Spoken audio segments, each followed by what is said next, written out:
नमस्कार दोस्तों, 16 जुलाई 2021 आज की तारीख।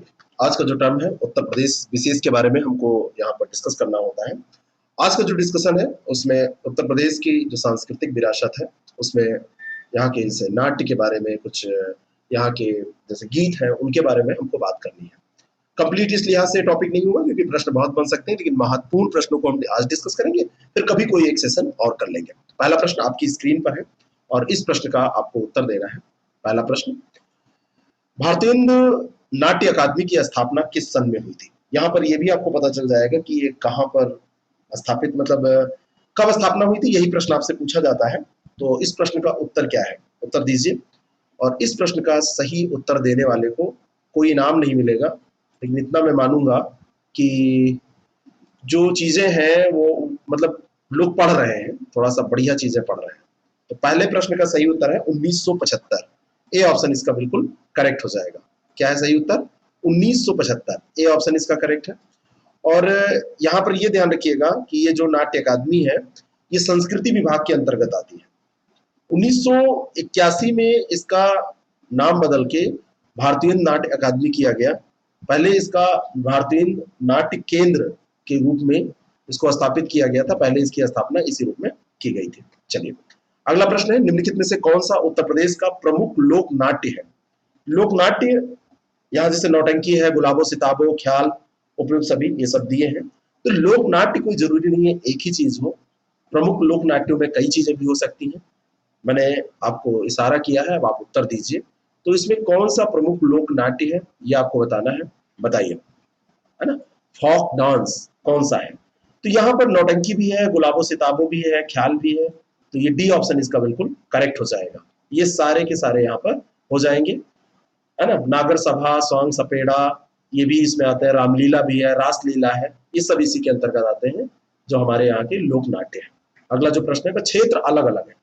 पहला स्टेटमेंट अगले प्रश्न का, हाथरस और कानपुर नौटंकी शैलियों के प्रमुख घराने हैं, क्या ये सही बात है? और दूसरा है, कानपुर शैली भक्ति और वीर रस प्रधान है। जो अलग अलग क्षेत्र की शैलियां हैं, अलग अलग शैलियां हैं, उनकी कुछ विशेषताएं हैं। तो हाथरस और कानपुर नौटंकी शैलियों के प्रमुख घराने हैं, इसमें कोई दो राय नहीं है, ये बिल्कुल सही है पहला स्टेटमेंट। लेकिन दूसरा स्टेटमेंट आप ध्यान दीजिए, दूसरे स्टेटमेंट पे, दूसरा स्टेटमेंट यहाँ पर कह रहा है कि कानपुर जो शैली है ये भक्ति और वीर रस प्रधान है। अब जो कानपुर शैली है उसमें क्या है, भक्ति रस प्रधान है या वीर रस प्रधान है या कैसी है? तो कानपुर की जो शैली है वो मनोरंजनात्मक शैली है। तो यहाँ पे दूसरा गलत है, केवल एक सही है। ए ऑप्शन इसका बिल्कुल करेक्ट हो जाएगा। ठीक है। उत्तर प्रदेश की जो लोक नाट्य है उसमें रामलीला भी आती है, उसमें नौटंकी भी आती है, रासलीला भी आती है। तो इसमें जो कानपुर की शैली है ये मनोरंजन प्रधान है। वैसे भी आप देखिए कनपुरिया जोक की बात होती है ना, तो वैसे ही मनोरंजन ही इसका प्रधान लक्ष्य होता है। चलिए अगले प्रश्न की बात हम करते हैं। उत्तर प्रदेश में लोक नाट्य कठपुतली के ग्लब्स व राड पपेट प्रकार का अधिक प्रचलन है। ये कठपुतली के प्रकार हैं तो इनका अधिक प्रचलन है। पहला स्टेटमेंट है, गुलाबो सिताबो प्रदेश की पहली ग्लव्स पपेट है जो कि अवध के नवाब वाजिद अली शाह के जीवन पर आधारित है। अब इस प्रश्न का उत्तर आपको देना है, क्या ये सही है? गुलाबो सिताबो एक मूवी भी आई थी, उसमें समस्या दिखाई गई थी जो पुराने नवाब हुआ करते थे, जंग लगे जमींदार या जंग लगे नवाबों की वो कहानी है। अमिताभ बच्चन जी ने उसमें रोल अदा किया है, बहुत बढ़िया। तो और दूसरे भी कौन है, राजकुमार राव है, देखिएगा वो मूवी। तो इसको आप बताइए क्या ये सही है? ये दोनों की दोनों बातें सही हैं। सी ऑप्शन इसका बिल्कुल करेक्ट हो जाएगा। ग्लव्स और राड पपेट कभी भी पूछा जाए तो ये जो हमारे लोक नाट्य है कठपुतली, उसका एक प्रकार है, उसी का ये प्रचलन यहाँ पर मिलता है। 2004-5 की बात है, कठपुतली कला संरक्षण प्रशिक्षण एवं संवर्धन योजना को पुनर्जीवित करने के लिए उत्तर प्रदेश में मतलब एक योजना चलाई गई थी। तो ये भी एक इंपॉर्टेंट है, ध्यान रखिएगा। नेक्स्ट क्वेश्चन, निम्नलिखित में से कौन सा लोक नृत्य सुमेलित है? लोक नृत्य और क्षेत्र दिया हुआ है तो आपको सुमेलित बताना है। जैसे एक दिया है ढर कहरी, नटुआ और ढेडिया, तो कौन सा इसमें सुमेलित है? ढर कहरी सोनभद्र, नटुआ पूर्वांचल, ढेडिया द्वाबा क्षेत्र। तो आप बताइए कौन सा इसमें सही है। आपने अगर एक बार भी पढ़ा है तो आप बताएंगे कि इसमें डी सही है, सभी के सभी इसमें सुमेलित है। ये सब प्रश्न खूब पूछे जाते हैं, ध्यान रखिएगा, अच्छे से तैयार कर लीजिए। मैंने आपको दिखाया था ना कि यूपी स्पेशल के प्रश्न आते हैं, आप उसको हिस्ट्री ज्योग्राफी में जोड़ के डाइल्यूट कर देते हैं, 15-20 प्रश्न आते हैं, ऐसा नहीं है। पतली सी किताब पढ़ के 15-20 प्रश्न कर ले और मोटी सी किताब पढ़ के 20 प्रश्न करें तो दोनों में बहुत अंतर है, इसको पढ़िए। ठीक है, तो ये सभी सही है। ढरकाहरी जो है सोनभद्र में है। जनजातियों द्वारा जानवरों के सींग से लगे वाद्य यंत्र उनको बजा के किया जाता है। नटुआ ये पूर्वांचल क्षेत्र में है। पुरुषों का वेश धारण करती हैं स्त्रियां और फिर ये नृत्य करती हैं। लड़कों के विवाह के समय आप देखते होंगे वैसे भी नटकौरा एक होता है हम लोगों के यहाँ, जब लड़कों की शादी होती है तो घर पे सब महिलाएं जो है वो पुरुषों का परिधान पहन के सब करती हैं, तो वैसा ही है। और ढेडिया नृत्य जो है ये द्वाबा क्षेत्र में राम के लंका विजय के पश्चात वापस आने पर स्वागत के तौर पर इसको किया जाता है। सिर पर छिद्रित मिट्टी के बर्तन, उसमें दीपक रख के इसको किया जाता है। ध्यान रखिएगा, बढ़िया प्रश्न है। डडिया नृत्य ठडिया नृत्य है सोनभद्र में संतान कामना को पूरी करने के लिए किया जाता है, यानी कि जिनके बच्चे नहीं हो रहे हैं वो लोग ये नृत्य करते हैं, तो नाच के बच्चे पैदा होंगे। साइंस तो नहीं कहता है लेकिन ये लोग कर सकते हैं। और अगला है कि चौलर नृत्य बुंदेलखंड में अच्छी फसलों के लिए किया जाता है। एक चीज मैं आपको बताऊं, जो परंपराएं होती हैं और जो धार्मिक चीजें होती हैं उसमें तर्क हमेशा काम नहीं करता है बहुत बार, और कई बार साइंस फेल भी हो जाता है। साइंस कहता है भूत प्रेत नहीं होते और लोगों को पटक पटक के भूत प्रेत हाथ पांव तोड़ देता है, ये भी आपने देखा है। लोग भूत पकड़ते हैं तो उड़ने लगते हैं, ये भी आपने देखा होगा। नहीं देखा है तो 90-20 देख लीजिए, 2 उसकी मूवी है वो देख लीजिए, और बहुत सारी हॉरर मूवीज और सब आप लोग देखते ही होंगे। वो सब सिलेबस आप लोगों का पूरा रहता है, मुझे बहुत सही से पता है। ठीक है, तो डडिया नृत्य ये बिल्कुल सही है। ठडिया नृत्य सोनभद्र में जिनके बच्चे नहीं पैदा हो रहे हैं तो संतान कामना को पूरी करने के लिए किया जाता है। और चौलर नृत्य यहाँ पे दिया हुआ है कि बुंदेलखंड में अच्छी फसल के लिए नहीं, पहला यहाँ पर सही है। जो ये चौलर नृत्य है, चौलर नृत्य किया जाता है अच्छी वर्षा और अच्छी फसलों के लिए, ये तो सही है। लेकिन कहाँ, यहाँ पर देखिए गलत क्या है, यहाँ पर बुंदेलखंड दिया हुआ है जबकि ये किया जाता है सोनभद्र और मिर्जापुर क्षेत्र में। इसका स्पेसिफिक जो रीजन है वो सोनभद्र और मिर्जापुर क्षेत्र है। नेक्स्ट क्वेश्चन, अगला प्रश्न है बरेंडी नृत्य उत्तर प्रदेश में बुंदेलखंड क्षेत्र में किया जाता है। नाम क्या है नृत्य का? बरेंडी। आपको यही चेक करना है क्या बुंदेलखंड क्षेत्र में किया जाता है। और दूसरा है कि कलाबाजी नृत्य मिर्जापुर और सोनभद्र में किया जाता है। अब दोनों स्टेटमेंट पर आपको विचार करना है। बरेंडी बुंदेलखंड याद कर लीजिए, बिल्कुल सही है। जो कलाबाजी नृत्य है, कलाबाजी नृत्य मिर्जापुर और सोनभद्र जो दिया है वो गलत दिया हुआ है। कलाबाजी नृत्य, कलाबाज हमारे अवध क्षेत्र में पाए जाते हैं। कलाबाज आप जानते हैं, कलाबाज होते हैं, तो ये अवध क्षेत्र, तो दूसरा गलत है, पहला सही है। ए ऑप्शन इसका बिल्कुल करेक्ट हो जाएगा। तो बरेंडी नृत्य ये बुंदेलखंड क्षेत्र में और कलाबाजी नृत्य अवध क्षेत्र में। कलाबाज जो होते हैं वो कच्ची घोड़ी पर सवार होकर मोर बाजा लेकर कलाबाजी नृत्य करते हैं।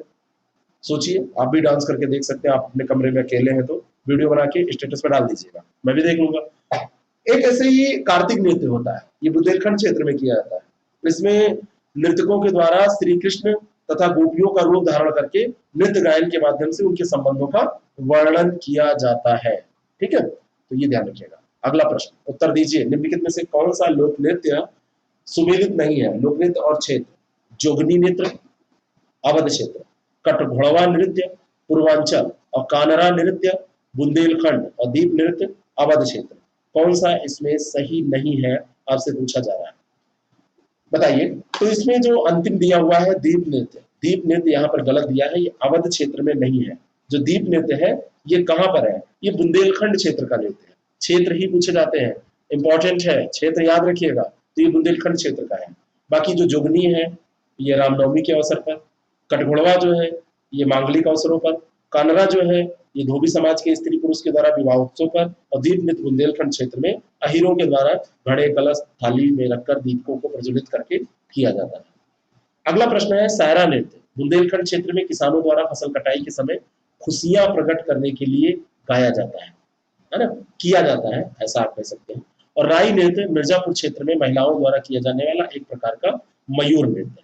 आप बताइए इन दोनों में से क्या सही है? तो पहला तो जो सायरा नृत्य है, तो सायरा नृत्य ये बिल्कुल सही है। सायरा नृत्य किसानों द्वारा फसल कटाई के समय खुशियां प्रकट करने के लिए।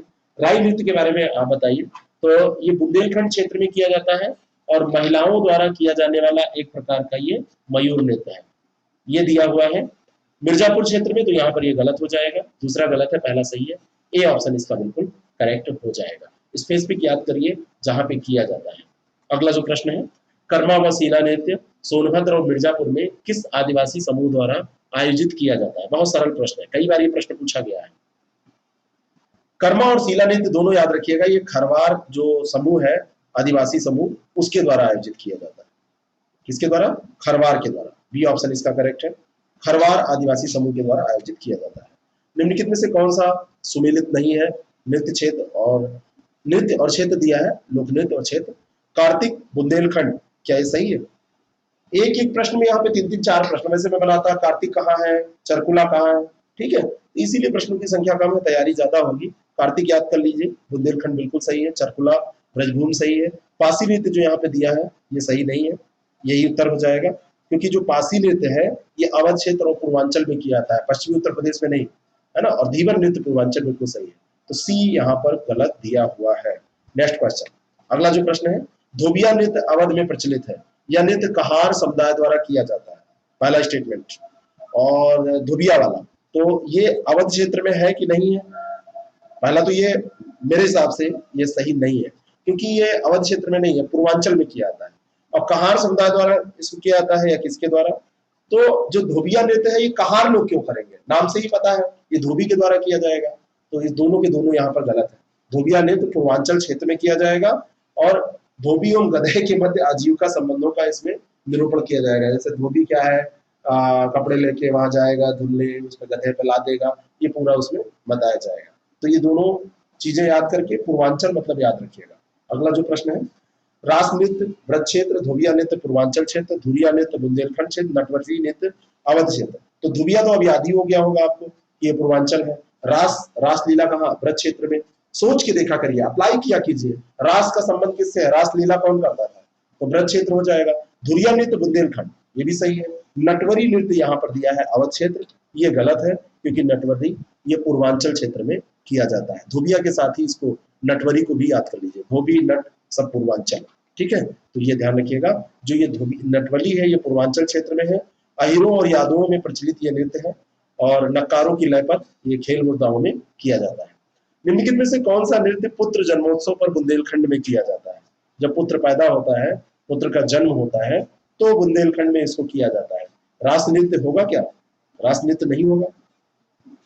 धुरिया नटवरी, ये भी ख्याल का नाम आपने सुना है, ख्याल में बुंदेलखंड में ये किया जाता है। और जब मतलब ये बच्चा पैदा होता है, और खास करके जब पुत्र होता है, बड़ी समाज की खराब दशा है। अच्छा, महिलाएं अगर ना हो, स्त्रियां ना हो, तो कभी पुत्र हो सकता है, लेकिन सबको पुत्र ही चाहिए।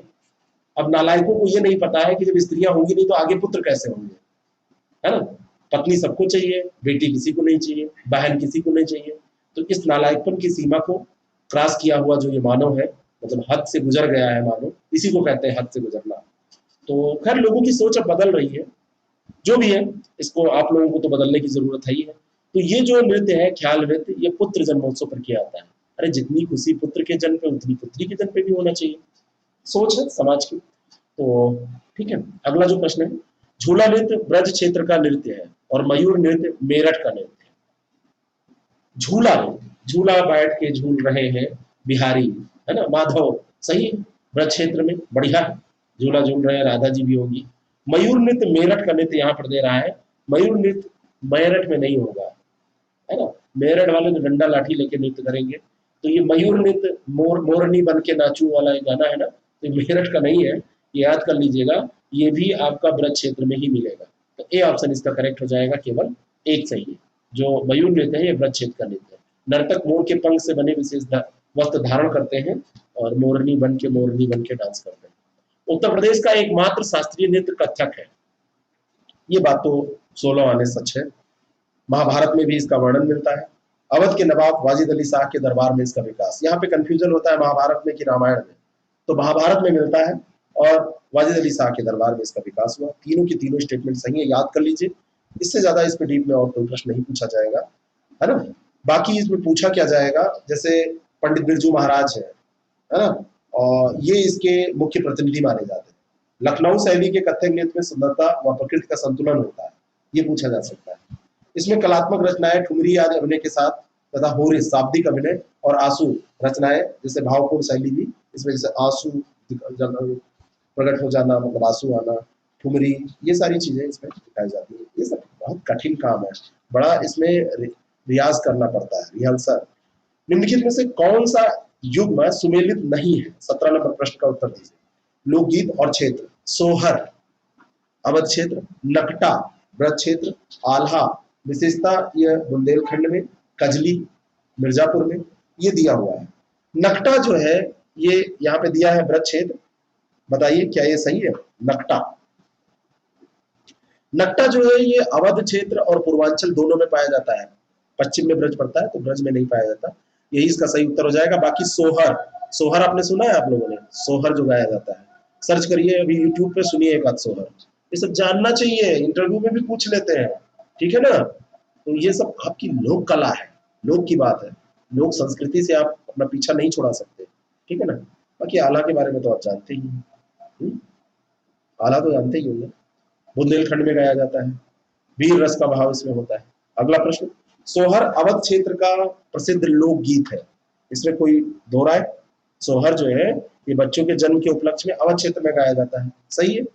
यह गीत विवाह के अवसर पर, तो ये दूसरा गलत है, ये ऑप्शन मैंने ही उत्तर बता दिया, ये ऑप्शन इसका बिल्कुल करेक्ट हो जाएगा, है ना? संतान का जब जन्म होता है, सतमासा, ये सतमासे पर भी इसको गाया जाता है, जन्म जब होता है तब भी गाया जाता है, राम जन्म कृष्ण जन्म पर भी गाया जाता है, मतलब उसकी जैसे जब पूजा पाठ ये होगा, झांकियां निकाली जाएंगी तब भी, भागवत में उनका जन्म होगा तब भी सोहर पंडित जी गा देते हैं। तो इस तरीके से रामनवमी, कृष्ण जन्म, अष्टमी, इन सब पर भी गाया जाता है। इसमें राम जन्म और कृष्ण जन्म की सुंदर कथाएं सब इसमें होती हैं, है ना? सोहर मुझे याद भी है, या सुनाऊंगा नहीं, ठीक है ना? अगला जो प्रश्न है, कजली लोकगीत के बारे में कौन सा कथन असत्य है? 19 नंबर प्रश्न, कजली लोकगीत के बारे में असत्य बताना है। तो इसमें उद्भव इसका मिर्जापुर में हुआ, कजली पर्व के रूप में लोकगीत या यह मनाया जाता है, विंध्यवासिनी देवी का जन्मोत्सव इसमें मनाया जाता है, गाकर लोकगीत गाकर मनाया जाता है। और मिर्जापुर में कजली के 4 अखाड़े हैं, ये भी सही है। यहाँ पे जो दिया है कार्तिक महीने में गाया जाता है, तो ये गलत है, क्योंकि ये भादो महीने में, भाद कृष्ण में गाया जाता है, भादो महीने में गाया जाता है। तो डी ऑप्शन, सावन भादो कुंवर कार्तिक अघान पूस माघ फागुन, ये याद है ना आपको? चैत बैसाख जेठ अषाढ़ सावन भादो कुंवर, है ना? ऐसे याद है ना? चैत बैसाख जेठ अषाढ़ सावन भादो कुंवर कार्तिक अगहन पूस माघ फागुन, ये हिंदी महीनों के बिल्कुल देसी नाम है ना, याद होने चाहिए, इंटरव्यू में पूछ लेते हैं, है ना? बाकी चैत्र वैशाख और उसका जो अच्छा वर्जन है आप तैयार कीजिएगा। इसे कार्तिक महीने में गाया जाता है, ये गलत है यहाँ पर, क्योंकि इसको भादो महीने में, भाद्र कृष्ण तृतीया को विंध्यवासिनी देवी का जन्मोत्सव मनाया जाता है, उसी में लोक गीत गाकर इसको मनाया जाता है। सावन के महीने में इसको गाया जाता है, सावन का महीना याद कर लीजिए, मतलब ये सावन का महीना, सॉरी वो सावन महीना याद रखिएगा, सावन महीना में गाया था, वो भाद्रपद, वो भादो नहीं दिया हुआ। अगला जो प्रश्न है, रसिया उत्तर प्रदेश में किस क्षेत्र की प्रसिद्ध लोक गायन परंपरा है? कौन से क्षेत्र की है? तो रसिया जो है कहाँ पे? आज बीरज में होली है रसिया, है ना? तो ब्रज से याद कर लीजिए, कुछ गाने वाने भी सुना करिए, उसी से बहुत सारे प्रश्न हो जाते हैं। अब आप जो उसमें दूसरी कुछ चीजों की फिराक में रहते हैं, जब सुनते हैं, अब सोचेंगे मतलब क्या बताएं आपको, आगे बढ़ा बढ़ा के क्या देखते हैं आप? कुछ उससे सीखिए, है ना? मूवी भी देखिए तो उससे कुछ सीखिए। यह ब्रज की प्रसिद्ध लोक गायन परंपरा है रसिया, ठीक है? और भगवान श्री कृष्ण की उपासना कई तरीकों से की जाती है, तो उसमें आध्यात्मिक और भौतिक भक्तिभाव की प्रदर्शित करता है रसिया वाला। अगला जो प्रश्न है, चैता गीत के बारे में कौन सा कथन सत्य है? चैता गीत के बारे में बताइए, चैता गीत के बारे में कौन सा कथन सत्य है? सत्य कथन बताना है, तो सत्य कथन, भोजपुरी में घाटों, मगही में चैतार और मैथिली में चैतावर इसको कहा जाता है, कुछ भी पूछा जाए चैता ही है। ऋतु गीत है ये, इस राग का विषय प्रेम, प्रकृति और होली रहते हैं, ये सब सही है चैता गीत के बारे में। अगला प्रश्न, बिहार और उत्तर प्रदेश दोनों में मिलता है, बिरहा पूर्वांचल का प्रसिद्ध लोक गायन है और बिरहा में अधिकांशतः हास्य रस के गीत गाए जाते हैं। दूसरा स्टेटमेंट, आप बताइए क्या ये सही है? बिरहा जो है ये पूर्वांचल का प्रसिद्ध लोक गायन है, लेकिन बिरहा में जो यहाँ पे हास्य रस दिया है वो वीर रस का होता है, बिरहा जब गाया जाता है। तो ये पहला सही है, दूसरा गलत है, ए ऑप्शन इसका करेक्ट हो जाएगा। महासंग्राम की जो टेस्ट सीरीज चल रही है, पीसीएस, आरओ और जीएस और हिंदी अलग अलग, तो वो जो टेस्ट सीरीज है, वो टेस्ट सीरीज अभी भी कई लोग पूछते हैं क्या उसको ज्वाइन कर सकते हैं, कैसे क्या कर सकते हैं? मैं आपको बताना चाहता हूँ, कोई भी हमारा टेस्ट सीरीज प्रोग्राम आप कभी भी ज्वाइन कर सकते हैं, उसमें कोई दिक्कत नहीं है, आपको सब कुछ मिलता है, जो पहले दिन ज्वाइन करता है उसको भी, और जो लास्ट डे में ज्वाइन करता है उसको भी। अंतर बस इतना है कि जब आप समय से ज्वाइन कर लेते हैं तो हमारे साथ साथ, हमारे शेड्यूल के साथ आप अपना तालमेल बिठा के पढ़ते चलते हैं। ठीक है, तो बिरहा ध्यान रखिएगा। वीर रस का गीत इसमें गाया जाता है, करताल मुख्यतः इसमें प्रयोग किया जाता है। अगला जो प्रश्न है, अब करंट अफेयर का यहाँ से शुरू हो रहा है। 8 ही प्रश्न आज करंट अफेयर, क्योंकि 22 प्रश्न मैंने इसमें रखे, करंट के यही प्रश्न हमको इंपॉर्टेंट लगे, बाकी जो बचेंगे उसको हम कर लेंगे। अपडेट तो रात में होता रहता है, रात तक। फिट फॉर 55 कानून का संबंध किससे है? तो फिट फॉर 55 ये किसका कानून है? यूरोपीय संघ से रिलेटेड है, बी ऑप्शन इसका करेक्ट है।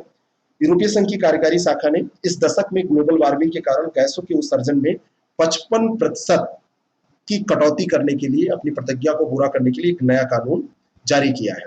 ठीक है, तो ये प्रदूषण के लिए कर लगाने की एक विवादास्पद योजना है, इसमें शामिल है, इस कारण से चर्चा में बना हुआ है। 2035 तक गैसोलीन और डीजल कारों को वास्तविक रूप से चरणबद्ध तरीके से समाप्त करने का प्रावधान इसमें हो रहा है। ठीक है, और हीटिंग भवनों से गैसों पर नए शुल्क शामिल इसमें किए जा रहे हैं। तो मतलब कुल मिला के ग्लोबल वार्मिंग को इसमें रोकना है। अभी कनाडा और देखा है ना यूएसए की क्या स्थिति हुई, हीट वेव्स। निम्नलिखित में से कहाँ मॉन्क फ्रूट की खेती शुरू की गई है? जो मॉन्क फ्रूट है ये है क्या, सबसे पहले ये जान लीजिए। जो मॉन्क फ्रूट है, मॉन्क फ्रूट आपका बारहमासी एक फसल होती है, 5 साल का इसका जीवन काल होता है, और इसमें फल जो लगते हैं। तो ये मॉन्क फ्रूट बौद्ध भिक्षुओं से ये नाम लिया गया है, पहली बार इसका इस्तेमाल मॉन्क फ्रूट ने में जो ये मतलब इसका नाम बौद्ध भिक्षुओं से लिया गया है। मॉन्क मॉन्क जो शब्द है, इसकी खेती अभी शुरू की गई है, कहाँ पे? शिमला में। बी ऑप्शन इसका करेक्ट है, शिमला में, हिमाचल प्रदेश में कुल्लू में चीन से लाए गए मॉन्क फ्रूट की खेती शुरू की गई है। और नहीं, शिमला में कि कुल्लू में, यहाँ पे देखिए ऑप्शन गलत हो गया। इसको ध्यान रखिएगा, मैं पीडीएफ में इसको सही करूंगा। ये कुल्लू में की गई है, कुल्लू में, यहाँ पे ये ऑप्शन गलत रखा गया है, कुल्लू में की गई है। और ये जो होता है, ये मतलब ये क्या है, ये जो फसल है, ये इसके अंतर्गत क्या मतलब इम्पोर्टेंट क्या है, इसकी खेती क्यों की जा रही है? ये मतलब मीठा है, मीठापन पाया जाता है, नॉन कैलोरिक नेचुरल स्वीटनर है, नॉन कैलोरिक नेचुरल स्वीटनर है। तो अब इसका उपयोग किया जा सकता है, जो डायबिटिक लोग हैं शायद वो भी इसका उपयोग कर पाए, बाकी जो जिनको कैलोरी नहीं चाहिए, मीठा खाना चाहते हैं, इस तरीके से। अगला जो प्रश्न है, राष्ट्रीय पशुधन मिशन को किस वित्तीय वर्ष में लॉन्च किया गया था? अभी क्या हुआ है, इसमें प्रधानमंत्री जो नरेंद्र मोदी जी हैं हमारे, उन्होंने इसमें कई कुछ बजट पैकेज दिया है, special live stock sector package के तहत इसमें कुछ दिया है उन्होंने।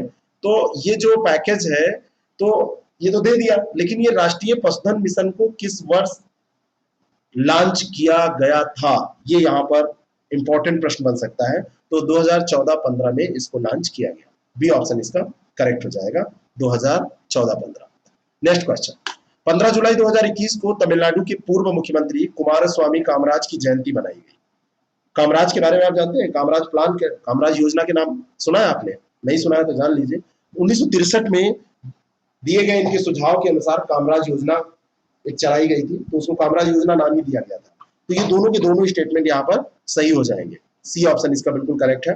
कामराज जो प्लान था, वो कामराज प्लान से क्या हुआ था, भारतीय राष्ट्रीय कांग्रेस का इनको 1963 में अध्यक्ष चुना गया, और इन्होंने पूरा एक चेंज किया था, एक पूरा चेंज लाए थे कांग्रेस के इंटरनल, उसमें कोई ये उसकी बात नहीं है, पार्टी की बात है, तो उसी को जाना जाता है कामराज प्लान के नाम से। बाकी इनका जो जन्म हुआ था वो 15 जुलाई को हुआ था, है ना?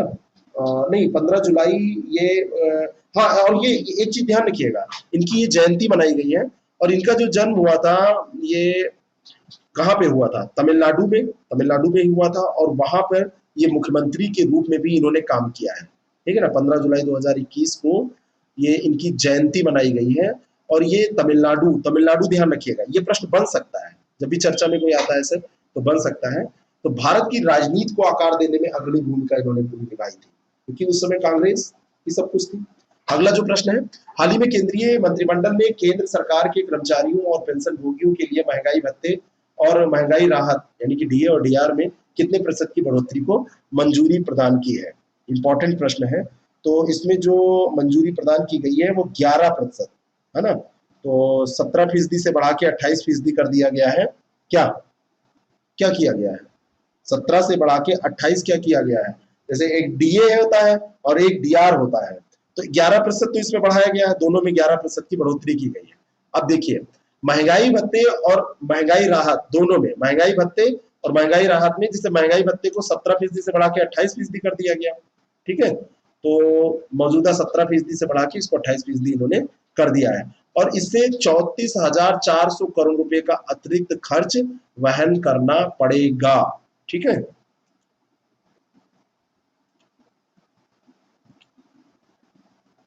अब जैसे बहुत सारे लोगों को समझ में नहीं आ रहा है डीए का फुल फॉर्म क्या होता है, डियरनेस अलाउंस, और डीआर का फुल फॉर्म क्या होता है, डियरनेस रिलीफ। तो इसको 17 से बढ़ा के 28% कर दिया गया है, 1 जुलाई 2021 से इसको लागू किया गया है ना। तो ये ध्यान रखिएगा, 17 से 28। डेट भी आपसे कभी कभी पूछी जाती है। केंद्रीय सूची में ओबीसी के भीतर उप वर्गीकरण के मुद्दे की जांच के लिए गठित आयोग का प्रमुख कौन है? कौन है इसका प्रमुख, कौन है बताइए?